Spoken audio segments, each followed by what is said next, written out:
Hola a todos, hoy os traigo una receta muy sencilla y que os puede servir como punto de partida de otras recetas riquísimas.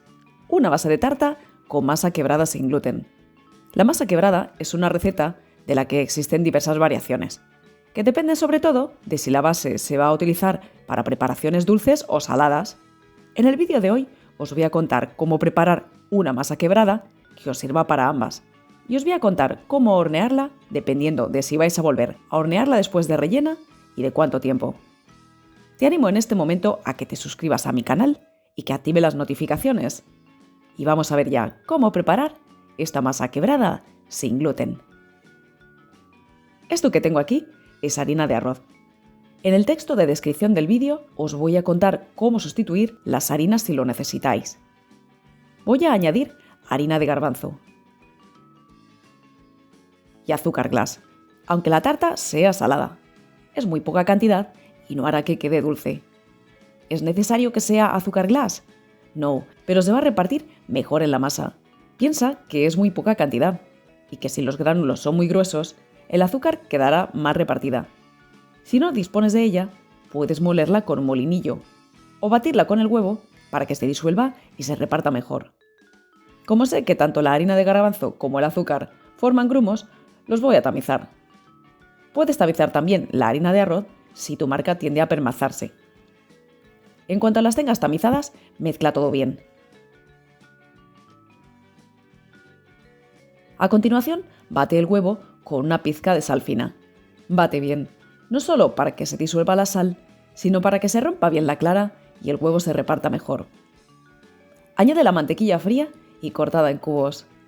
Hay quienes me contáis que preferís congelarla y rallarla. Pues también es una idea fabulosa. Ve desmenuzando hasta que tengas una mezcla con textura de arena mojada. Este proceso se llama, de hecho, arenado. Asegúrate de que no quedan trozos grandes de mantequilla. Cuando esté todo perfectamente repartido, añade el huevo con la pizca de sal. Como ves, añade un poco de la mezcla de harinas de mantequilla para aprovechar bien el huevo. Y lo próximo que voy a hacer es pasar los dedos por la masa como si la estuviera peinando. Con esto, lo que trato de conseguir es que el huevo se reparta lo mejor posible.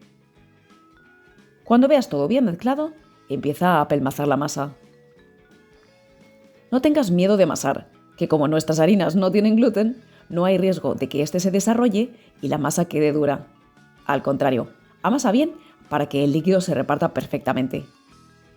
Tapa la masa y deja reposar unos 5 o 10 minutos en frío para que las harinas se hidraten bien. Mientras tanto, ve untando el molde con mantequilla. Pasado este tiempo, presiona un poco la masa y observa si se forman grietas grandes. Unas pequeñas grietas son normales. Y solo si ves que la masa se agrieta mucho, añade agua poco a poco y mezcla. Dependiendo de la harina de arroz que emplees, ya que no todas absorben igual, o de si haces alguna sustitución en las harinas, vas a necesitar más o menos líquido. Lo mejor es no tener que añadir agua, pero si la masa se agrieta mucho, se puede cuartear en el horno. Cuando tengas una masa homogénea, comienza a extender la masa sobre un pliego de papel de horno, y es mejor que te ayudes de un trozo de film plástico de cocina. Usa el mismo con el que has tapado antes la masa. El film te va a ayudar no solo a extender la masa sin añadir más harina, sino que te facilitará después acomodar la masa en el molde. Estira la masa hasta que tenga 2 o 3 centímetros más de diámetro que el fondo de tu molde. Y te voy a mostrar cómo coloco yo la masa en el molde de forma que quede perfectamente centrada.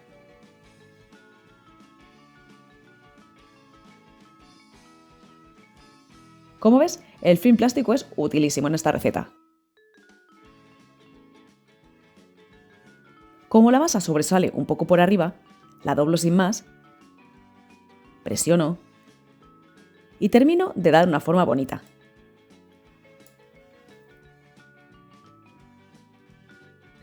Ahora, salvo que tengas un molde metálico perforado, es imprescindible que pinches la superficie para que la masa no se infle en el horno.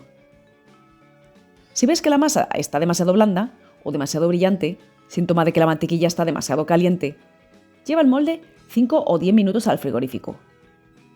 Atención, si vas a dejarla enfriar más tiempo, porque la preparas con antelación, utiliza un molde metálico. Por favor, no enfríes de más un molde de cristal y lo metas al horno, no sea que estalle. Comienza a calentar el horno a 180 grados con calor arriba y abajo. Yo he tenido la masa unos 10 minutos enfriando y mientras se termina de calentar el horno, voy a cubrirla con el mismo papel de horno que he usado para estirarla y voy a poner legumbres en el fondo para que hagan peso y eviten que se infle en el horno. Cuando el horno esté bien caliente y no antes, introduce el molde en el horno. En el centro, si tu molde es metálico, o un poco más abajo si es de cristal Pyrex.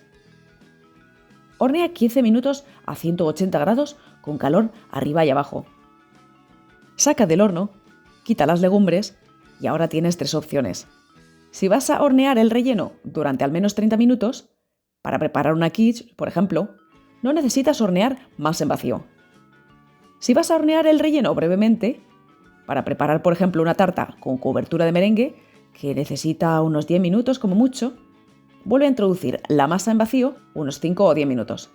Y si no vas a hornear el relleno, hornea unos 15 o 20 minutos más en vacío. Pero sin perder, eso sí, el horno de vista. Si se empiezan a formar pequeñas grietas, retira la masa del horno. Yo he horneado unos 10 minutos más. Y así sale esta base de tarta estupendísima. Como ves, se ha contraído un poco hacia el centro, que es lo normal, pero salvo un par de grietas mínimas en el borde, está estupenda. Y en este momento tendrías tu masa quebrada lista para rellenar. Si la vas a volver a hornear con el relleno, la puedes preparar incluso con antelación. Yo he llegado incluso a congelarla bien envuelta para que no absorba humedad del congelador. Pero ojo, descongela completamente antes de usarla, sobre todo si el molde es de cristal Pyrex, lo que te decía, no metas jamás una fuente de cristal fría al horno. Y nada más por hoy. Yo me voy a preparar una tarta estupendísima, que será una de mis próximas recetas, y espero que os animéis todos a preparar esta masa quebrada sin gluten en casa. Un saludo a todos.